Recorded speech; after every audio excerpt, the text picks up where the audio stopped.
Panalangin kay San Miguel Arcangel. San Miguel Arcangel, pagsanggalang mo kami sa pakikibaka. Maging kalasag ka nawa namin laban sa kasamaan at mga patibong ng demonyo. Supili nawa siya ng Diyos. Isinasamo namin at ikaw, prinsipe na hukbo ng kalangitan at kapangyarihan ng Diyos.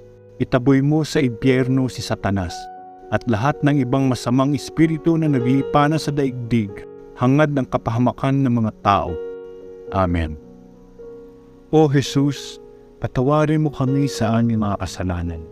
Iligtas mo kami sa apoy ng impyerno. Danhin mo sa langit ang mga kaluluwa, lalong-lalo na yaw totoong nangangailangan ng iyong awa.